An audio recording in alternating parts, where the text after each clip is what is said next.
So we're here today to talk about metrics, and when we were preparing for this talk, Cliff and I really agonized over, what does this audience know about metrics? What do people not know? What can be helpful? So when we're going through these slides, our goal was to give everybody the most exhaustive overview of metrics that we could from our perspectives. Maybe it'll be kind of fast in some areas, or maybe it'll go a little bit deep into the weeds in other areas. We want this to be a really interactive talk, so if you have a question or want some clarification on something, put up your hand. If we don't see your hand, because I can't see anybody back in that corner over there because of the lights, so just yell out and we'll stop. And we really, things just have better energy whenever we make it interactive. Absolutely, and I think we got kind of a rare opportunity. I see a ton of familiar faces and people that I know that know this space really well, and a lot that I don't know and I haven't seen that might be new to the topic. But let's make this interactive and take advantage of all this great expertise that we have in the room as well as what we have on stage. We've got people from the Boomerang team that are actually working on this on a daily basis that can, I'm sure, bail us out when we have questions or need some help. But a lot of different things happening, in this space that you might be encountering. And the purpose of these tutorials is for you guys to take something back to work on Monday and actually be able to implement that. So take advantage of all this great knowledge that we have in the room and make it interactive. That or we'll just fly through a lot of these beautiful slides that Tammy's created, and we'll be out of here a little bit too early. So your attendance and working with us is greatly appreciated. So this is us. So if you think of questions after the talk, just throw us a note on Twitter and reach out that way. We're happy to field your questions anytime. Yep, and I guess we should maybe talk for a second about what we do. Oh yeah, that's important, huh? Yeah, exactly. So as Steve mentioned, we both work at SOSTA. I've been focused on product as well as product strategy and market strategy at SOSTA for the past couple of years now, and was really, really excited to be able to recruit and bring on Tammy to kind of help us in that space around content marketing and really research and giving back to the community and doing all the great evangelism things that Tammy does. So that's kind of what we work on and what we do. I sort of introduced you for yourself. Oh, thanks. I appreciate it. Cliff has tons of expertise on the product side. For me, it's more user experience and business metrics. So I think between us and everybody else in the room, we've covered all our bases. Absolutely. Okay. So the title of this talk, how many people have read or heard of The Rime of the Ancient Mariner? Okay, I didn't know when I titled this talk, I was like, maybe people will get it. So it's based on the title of our talk is based on the quote, "Water, water everywhere, nor any drop to drink." So basically, this poor guy is stranded out at sea, and he's dying of thirst and starvation, but he can't drink any of the water because it's all salt water. And so I thought, well, that's sort of how it's easy to feel about metrics and data in general, is just that we're drowning in this sea of data, and how do we actually, what can we extract that's actually useful and meaningful?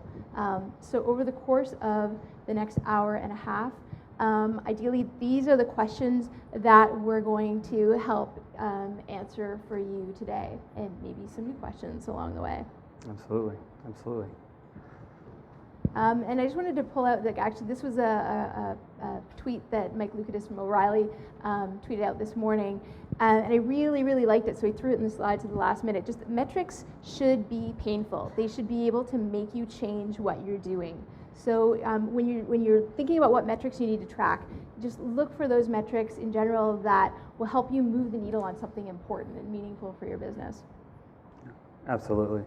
And I think that one of the areas, or one of the things that we find often, is that people have this belief that there exists this single metric, this perfect metric that's out there that the entire organization can use and sit around, and we only need one metric. And I think what we find when we start to look into that is that it's kind of a unicorn, right? A single metric does not really exist out there for every purpose. There's different people, there's different use cases, there's different things that you want to answer.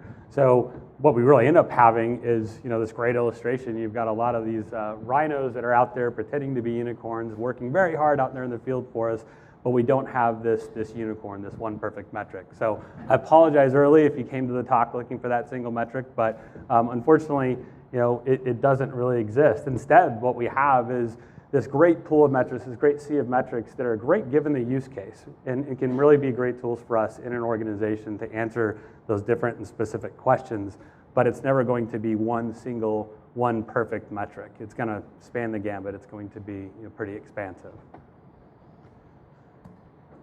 So talking a little bit about who cares about performance, who's interested in performance.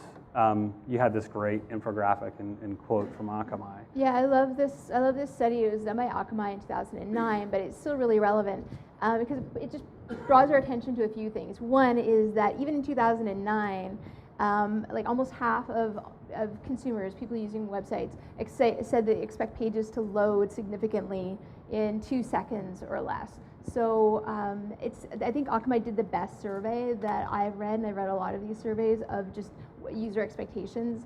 And kind of the interesting thing here is that user expectations only increase. People don't suddenly get more relaxed. It's like, oh, okay, well, 3 or 4 seconds, whatever, I've changed. And I think the behavior is especially true of mobile. When we look at mobile users as well, on the web, people developed kind of this expectation that the site might load in 2 seconds, but when they switch to mobile, they didn't go, well, I'm going to take mobile into consideration, the fact this is on a carrier network and everything else, and expect it to load in 3 or 4 seconds. Those expectations actually still carry over from desktop to mobile. Yeah.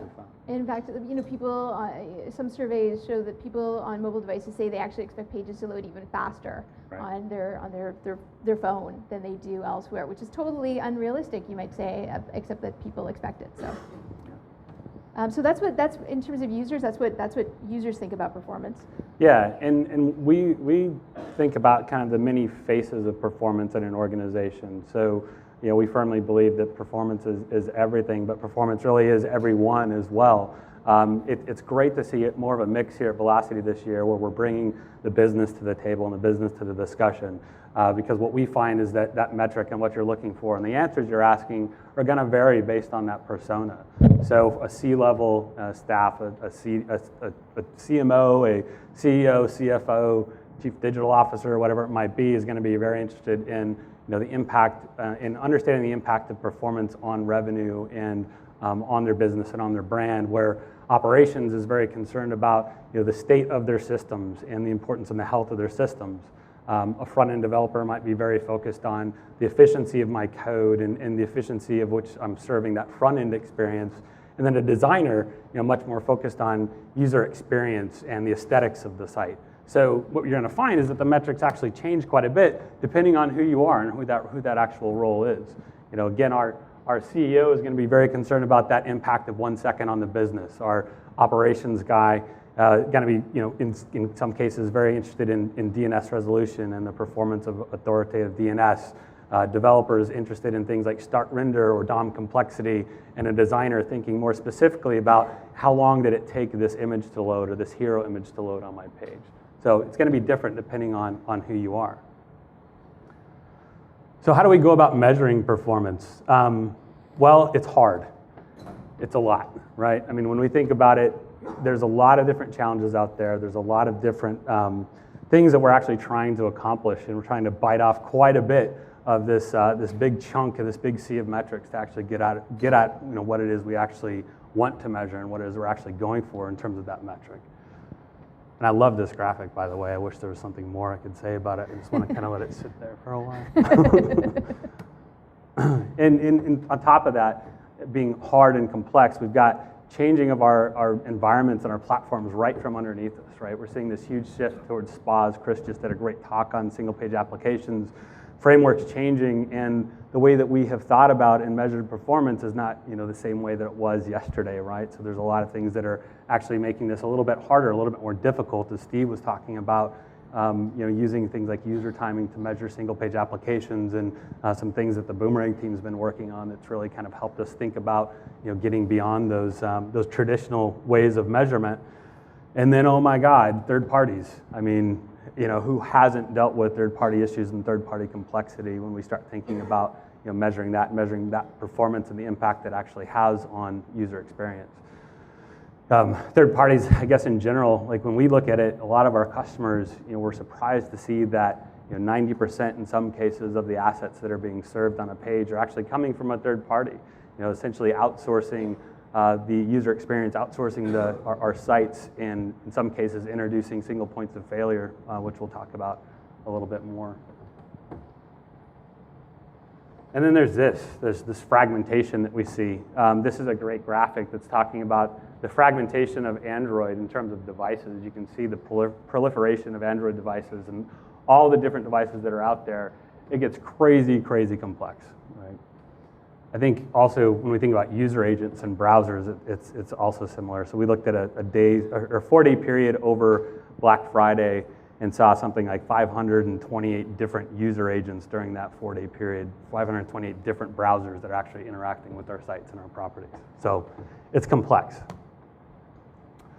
However, as we start to think about it in ways of going about measuring performance, I'm going to talk for a second about RUM and synthetic. So I know that a lot of people in this camp understand RUM, understand synthetic. They've heard a lot of these arguments before, but keep in mind that a lot of people haven't. So we wanted to take a second anyway to talk about the different ways of measuring performance and techniques you can use and go about this. And I'm going to just stand up here instead of stepping every 2 seconds. So it's really not one or the other. It really is both. So we talk a lot about RUM versus synthetic when it really is RUM with or RUM plus synthetic in terms of measurement. What is RUM? So basically when we talk about RUM, we're talking about a technology that exists by capturing user information and timing metrics directly from the client. This is done by instrumenting your site with JavaScript. We collect that data on the client, and then we beacon that back to a collection point and aggregate and then show those metrics. They're fired across the network on this small request object that we refer to as a beacon in most cases. What makes RUM great? A lot of things. It's always on, it's always there. It's not something you have to start and stop or turn on and off necessarily once you've got a site instrumented. But you're capturing every user experience. You're capturing all those different devices that we saw for Android. You're capturing all those different browsers. You're capturing every user everywhere in the world. There's really no better way to get a beat on performance and what's happening on my systems right this very minute. In addition to that, the ability to correlate that data, correlate those metrics with user behavior. So what are my core business KPIs and how does performance impact those things? The other great thing about RUM, and I love, is really driven a lot out of this conference and out of this community, the fact that RUM is getting continually better and better and better.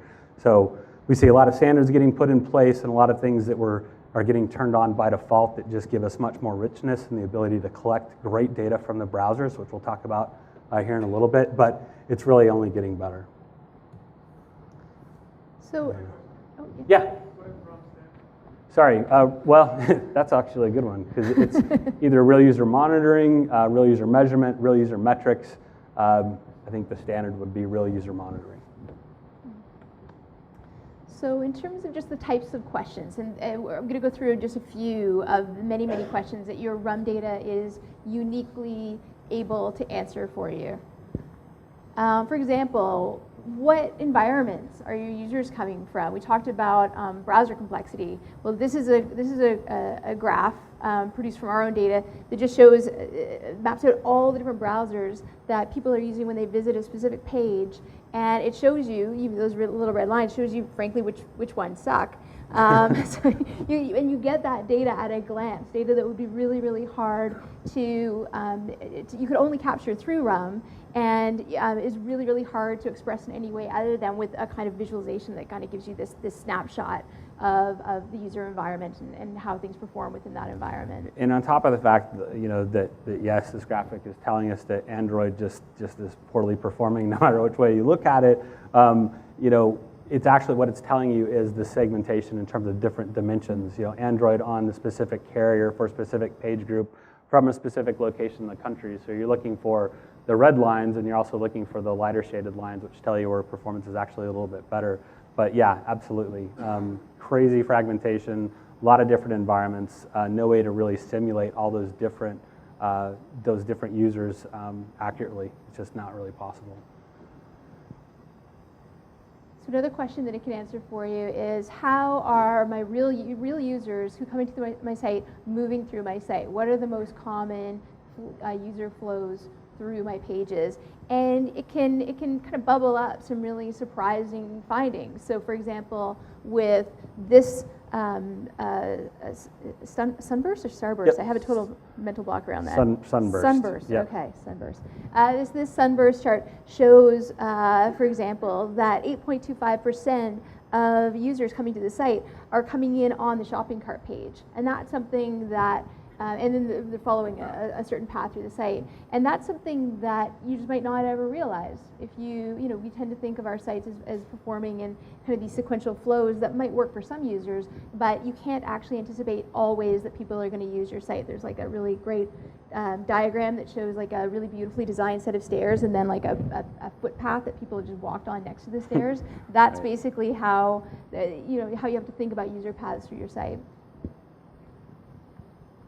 And also just showing how are your third-party scripts performing in real time. So what are the scripts that are having a rough time? So in this graph, you can see that Twitter and AdRoll are having kind of a bad day. They're asynchronous, so it's not messing up the rest of the page, but it's kind of good to know. So you just have that awareness and insight into how all of your scripts are performing. And just so you know, this is a waterfall diagram of all the beacons on a particular page. So just talking about the third-party assets, this page has a lot of third-party assets, and that's increasingly more common and probably something that many people in this room are very familiar with. And what impact does performance have on my business? So I love this graph.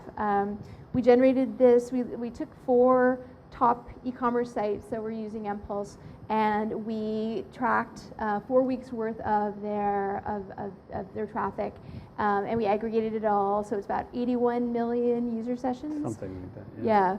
And so you might not be able to see it very well. So all the histogram shows the green area is just all the users. The little yellow bit at the bottom, the yellowy orange bit, is your converted traffic, and then that blue line shows a conversion. And so what this maps really, really beautifully is the correlation between conversions and load time. So you see that at the faster end of the spectrum here, 2-3 seconds. For this particular set of data, it was 2.4, 2.5 seconds, had the peak conversion rate of 2.5%. And for those who might not know, conversion rate is the percentage of your site traffic that converts to shoppers. They complete a transaction or a download or whatever it is, whatever your call to action is. So 2.5% is pretty good, and we can see that correlation right there. And anybody who's gathering the real user data can create this kind of graphic and actually plot out with the impact of different load times on your conversion rate relationship. And what I really love about it, and we'll talk a little bit more about it later, is the fact that this is one way to kind of take everything that's going on your site and just look at performance and just separate all these users into different cohorts based just on performance. Everything else was the same for these users in terms of what ad campaign they came in from, or what it is they were shopping for, their different demographic. But what we're doing is breaking it down in a silos just around performance and saying what impact does that have on the business for any given time. So a way that we like to talk about it and think about it is the fact that you're running like a multivariate test for performance all the time by being able to do this and segment into those cohorts. So a really great way to look at your data. Yeah, hey Paul. Is this normalized? Is this for a specific connection speed, or is this across all? This is across all. So it's a great question, and I think one thing you can do is sort of take out those different dimensions and segments, but this is actually looking at everything. Obviously, yes, you could take this out and say, just show me 3G or Wi-Fi or something, or just show me Android users versus Chrome or something like that. But I'm just wondering if people with more money have faster internet connection. Yeah, that's actually a great question. And I think that's something you could prove and actually go after and answer, using your RUM data, right? I think also though, what we are seeing is that fiber is being laid everywhere, right? It's not necessarily, but when you start thinking about other countries outside of the U.S., absolutely, data providers and everything else, and connectivity is much more of a, less of a commodity than it is here in the States. So, yeah. This shape very common. I've used New Relic, I've used Webmetrics, I've used final timings. The shape is very persistent. The skewed normal distribution. So, yeah, the question is the shape of this graph common when we actually look at real users? And absolutely it is. So, so normal common that I think people always look at this and know you're looking at RUM data in our industry, right? It's a log normal distribution where you see a lot of users here on the left where you got fast response times, but this very long tail where we're not even starting to show the half of it in terms of how far out this goes. But log normal distribution is absolutely that. And that's a great observation and thought, because that's a big difference when you start comparing RUM versus synthetic. A lot of times you don't necessarily have that long curve and long tail that you might see in a more controlled type environment, which we'll talk about next. There's a question in the back of the room, if you can shout. How would you explain the low conversion rates on the very beginning? Yeah. For the super fast Facebook? Right, I right. think my assumption was that it's people who came to the page, realized it wasn't the page they wanted to be on, and realized that within the first second or two and left. There's actually, so we've looked at this data and we always kind of look for like what else is in there, because there's a lot of interesting stuff you find in looking at that. I think 2 years ago, we were all satisfied with the answer that, hey, these are error pages, people are not converting, but the error pages are really fast. Yes, that's true, but we've looked more into that data and we see a lot of things. We see in some cases where sessions have expired and maybe they're just starting and they're hitting that order summary page or something and then leaving, or they're not actually converting. We've seen cases where browsers that are actually preloading the small little thumbnails on the site can sometimes impact that. There's a number of different things, but the key thing to really focus on is really kind of starting at the top there and seeing how that impacts the most number of users and then going down. If you look at a bounce rate curve, which I think we might show later, you see something similar where the bounce rate gets higher and higher as the site gets slower and slower. However, in that very first 0 to 1 seconds, we see this very high instance of bounce rates, and a lot of the same things to explain. But yeah, great observation, great question. Okay, so yeah. Absolutely, that's a perfect softball right from there.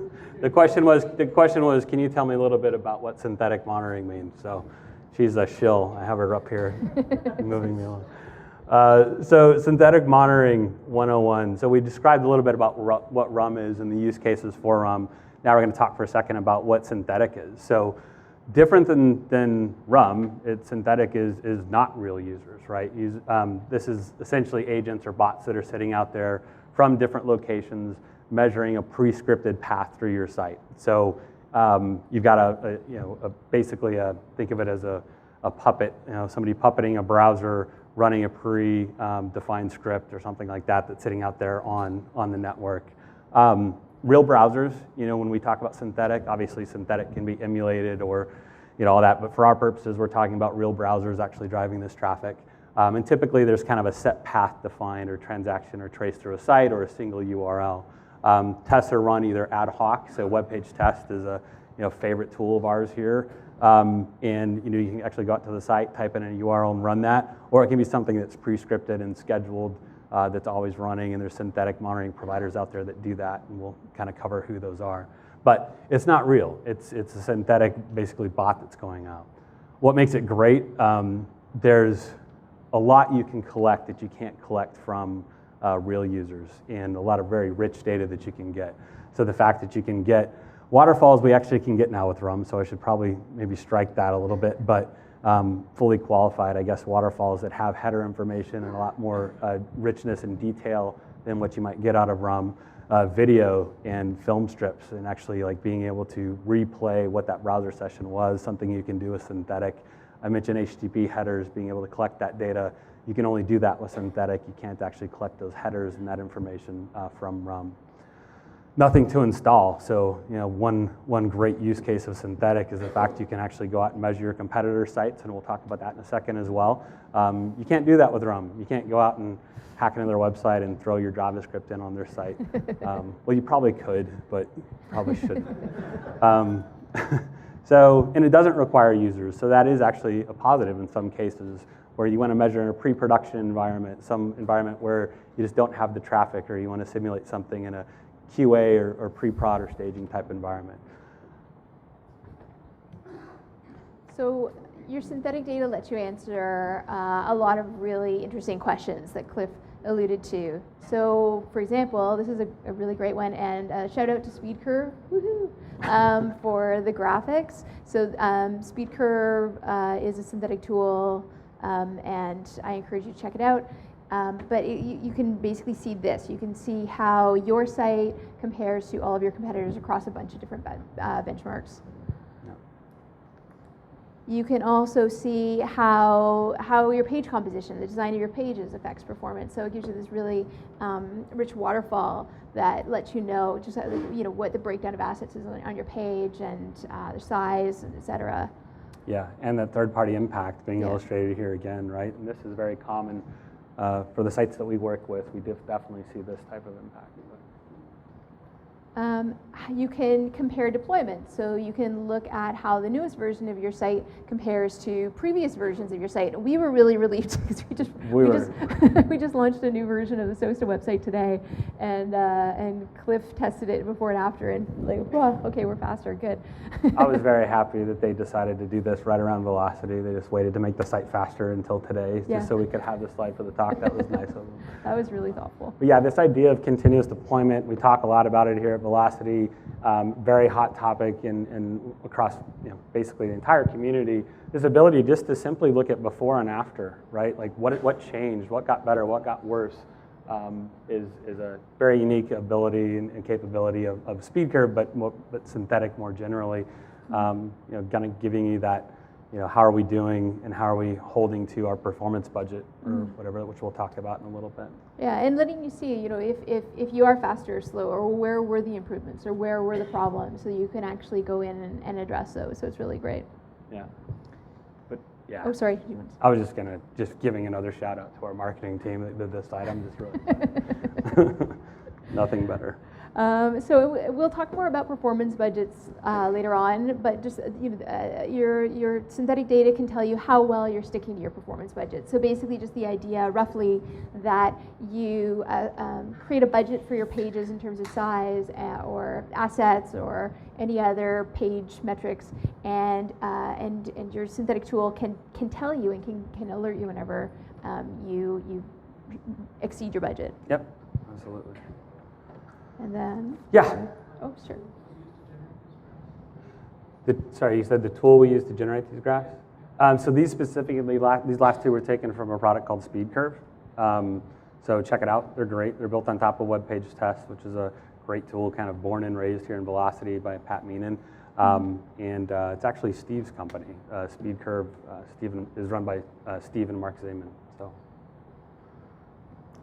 And they can also tell you what happens. So your RUM data can kind of do real user monitoring of your third-party scripts when they're out there in the wild. But your synthetic tests can tell you in advance what happens to your pages if your third parties fail. So it can let you run sort of simulations and black hole those third-party scripts and see what happens. So we talked about including a video capture of what this might look like, but then I'm really paranoid and I don't like putting videos in slides because half the time they don't work and then you're really embarrassed. So I used a film strip instead, which synthetic tests can generate both. And with this pair of film strips, you can see that this is how the page that we tested looks if third parties are fine. If we black hole one third party script, and I won't say which one, boom, it blocks a page from rendering until things finally resolve at 22.7 seconds. So we call that a SPOF, a single point of failure, for third-party scripts, and you don't want them. So it's good to test all of your third-party scripts, even if you have 100 of them, to see how well they're going to meet up with your expectations. Yeah. And here you go. Spofomatic is a tool that lets you do that. It's a great free tool, also developed by Pat Meenan, who should get an award, really. I think like Lifetime Achievement Award at Velocity for all the things that he's built. It's just a free download. It's a Chrome plugin. It's great, and you just you can run it on any page and choose which scripts you want to black hole. So. Yeah, so some common things that we actually hear when we're talking about RUM and synthetic. So we've talked about you need both. We've talked about they're two very different approaches to measuring performance. These are some common things that we hear dealing in both RUM and synthetic. Why are the numbers so drastically different? Accusations. I don't trust your data. Your data's wrong. Your numbers are wrong. How are you actually calculating page load time versus what I'm measuring with my data? I can't possibly go and share two different sets of numbers with the business. So it kind of creates a lot of contention, I would say, when you're thinking about talking about these different data sets. And we want to kind of address a few of those. So this common question of, my God, it loads so much faster for me, the synthetic data is just complete trash, like I can't trust it at all. Well, you have to look at reality, right? You're probably sitting there on this nice Mac Pro with a very loaded browser cache on a FiOS connection, saying, well, it takes like 2 seconds to load. Why is it telling me it's 20 seconds when I'm running it on web page test, which is out there running on an x86 machine, Windows 7 VM, cold cache, loading everything into cache, cold cache for DNS and everything else, and potentially throttled bandwidth. So obviously, those numbers are going to be quite a bit different when you start thinking about it. And back to your comment about that long tail distribution, that log normal distribution that we see, that's exactly what we're talking about. You see users that are on the far end of that spectrum on both sides, where it's extremely slow and they're on a horrible connection, or extremely fast and on a great connection, and a myriad of different combinations in between. So here's a slide kind of talking about well, I guess what solutions are out there, both open source and commercial tools. We really see that you need a mix of both when you're out there measuring performance and looking at performance. So we've got kind of on the left some of the open source tools that are out there, web page test we've talked about, Boomerang.js, we've got the Boomerang team here actually, Phantom.js, Episodes is another popular RUM framework, Site Speed and YSlow. And then on the commercial side, we've got tools like SpeedCurve, like Sosta's Impulse, Dynatrace. We've got Dynatrace here today. We've got Keynote, Catchpoint, AppDynamics, New Relic. And the great thing about this is that these people are all here this week. These people are all here in the exhibit hall. You can check out their solutions, look at the technology. This is a place of sharing. That's what Velocity is all about. So I encourage you to check that out and learn quite a bit more about these offerings. A couple pictures. Got it. Last thing before we get into the metrics is really about in recognizing more than anything a lot of what's been driving advancements around performance, and that's this W3C performance working group that was established, I think it was back in 2008, I'm not quite sure about that, but essentially there's this great council of people, there's our Jedi council as we start thinking about that, that are there that are improving the way that we go about measuring performance. So they're there setting standards, creating new methods, working with browser vendors to actually help support us, to let us measure performance and get quite a bit of detail. They're constantly working, it's continually evolving, it's a very active group, which a lot of us participate, and it's a special shout out to them that we're actually even able to kind of come up here on stage and talk about the great ways to measure performance. But they've done a lot for us. They put a lot of great things in place. There's a lot of different publications. You can go check out the slides later and get this URL and see all the stuff that they've worked on and implemented. And this is an ongoing effort, an ongoing initiative, but we're greatly indebted to this group. Photo. Question? No, just photo. Okay. Okay. All right, so now we're going to move into actually talking a bit about the metrics. So this is, again, where I actively encourage you to have discussion. We've got some great people here that can contribute to that discussion. One of the great things first things that the working group actually put in place was this navigation timing API. This was essentially a way for us to get page level information about performance for that specific page load. Things like the time that we actually started to navigate the page, DNS lookup, TCP connection time, the different DOM events that fire, back-end response times, all these great little hooks in the browser that we can hook into to measure performance of our applications.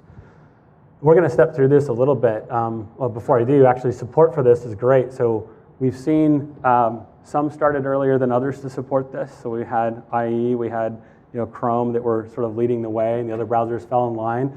We recently saw Safari add support for this, not in iOS, unfortunately. We're still waiting for that, but it is there in desktop. So there's been quite a bit of support for navigation timing. You can collect quite a bit of data now from the most widely used browsers in the world.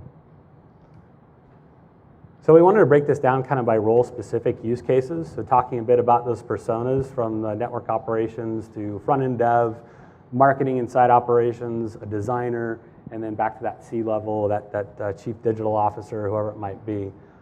So here's a use case, measuring network performance by an operations engineer. What they're typically looking for is visibility into issues with authoritative DNS, impact of denial of service attacks on end users. What impact are those attacks having on my actual users? The efficiency of connection reuse and TCP connection reuse, and really trying to isolate tier 1 connectivity issues with the site. So how do they go about doing that?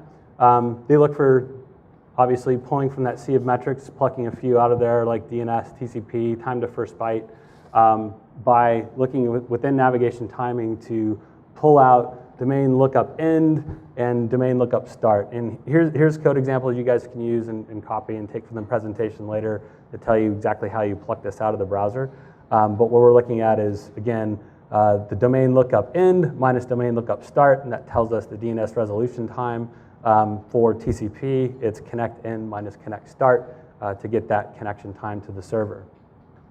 One important thing to think about when you're actually looking at this data and things that we've learned is the fact that all of a sudden you've got like all these zeros. You're getting all these zeros back from the browser.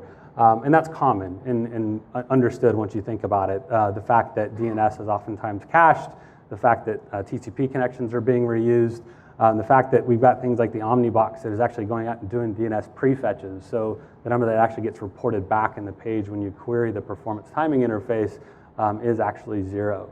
So the way that I thought about this was it's really important to kind of look at those outliers. Again, focusing on that long tail we were talking about in that log normal shape. If you're just looking at the median, it's pretty consistent. You know, the 50th percentile there, the slowest 50% of your users, not a whole lot of noise, not a whole lot of variability. But if you even look at the 85th percentile, you know, the slowest 15% of your users, you can see it's quite a bit more volatile. So that's how you would actually start to isolate some of these different events and changes that you might see to both DNS and TCP. Any questions on that? Oh, over there. Yeah. Would this graph much better as a heat map or a histogram? So that's just the equivalent? Sorry, I think you said, would this best be shown on a heat map or a histogram? Like in media, like you're losing a lot of data now from everyone. Yeah. Just having 2 lines. Yeah, of course. Yeah, I think there's a lot of different ways this could be visualized. It might be a little bit more powerful. I would probably say even a histogram. But again, when we go back and look at the histogram, if we're not isolating this sea of zeros that we have, things can be pretty skewed left. So maybe removing zeros and looking at a histogram would be a great way to visualize that. For this purposes, it was really just to illustrate the fact that the data does get quite a bit more realistic when we start to look at the 15th percentile in terms of what those resolution times might be. Good question, though. Another use case, measuring front-end browser events. So as a web developer, a front-end web developer, how do I go about understanding the impact of back-end versus front-end on page speed? How can I investigate and think about the complexity of my DOM and how that actually impacts performance? How do I go about measuring a fully loaded page? Another common term that we often hear of. So looking at things through navigation timing, we can find the different load events of the DOM, DOM ready. We can look at page load. We can look at a fully loaded metric. And really what we're focusing on in that nav timing performance timeline is really what you're seeing there in green. This is a little bit misrepresentative because really the majority of the time we see is spent in that blue part, but this just breaks it down to show you where you might focus when you're starting to look at back end versus front end.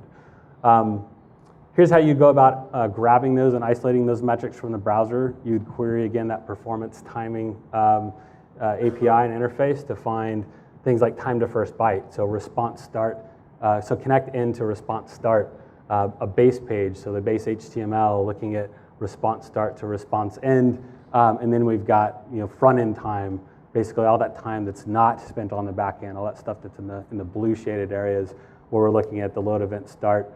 The start of the load event at the very end minus the actual response end, the time from last byte to, time from first byte to last byte. Oh, question. Yeah. So yeah, that's a great question. So all of these timings are standard, standards that the browsers are follow. And for the most part, there are some exceptions. The browser vendors are all following the same standards.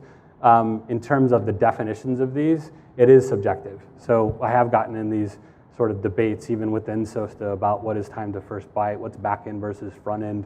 But I think generally it's understood.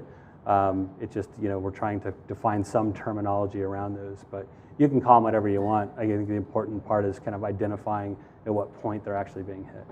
Good question, though. Yeah?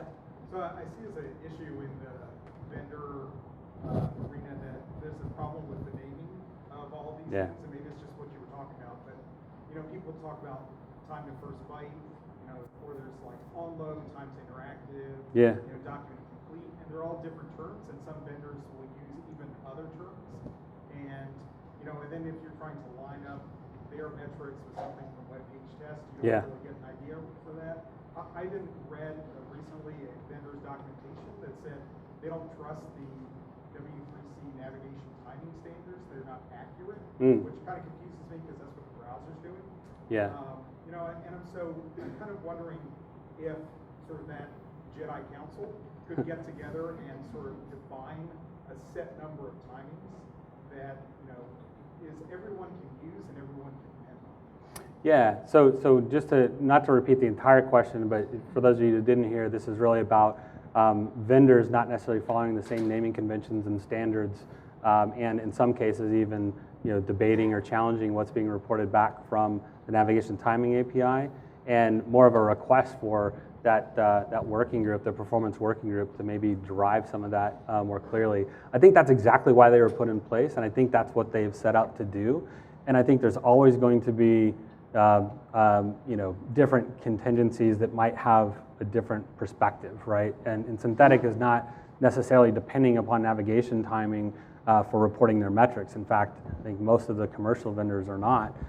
Sometimes that's good, sometimes that's bad. The way we define things at SOSTA might conflict, and often does, where we have customers come to us and say, hey, well, our synthetic vendor says that your fully loaded is not equal to ours, and in most cases they're right. It's like, yeah, well, we're using onload event start or onload event end, and they're using something completely different and maybe listening to something after the load event. It's a common challenge. I think that we're trying. I think that we're trying as a community to come together and standardize more on things, but I think there's always going to be contention. I think it's really just about understanding what those metrics mean in the first place to kind of start working from a place of knowing that at least. But I agree, and it's a challenge, and it's something that we I think all continually face. But fortunately, I don't have a great answer for it. But if anybody else wants to chime in, they're welcome to.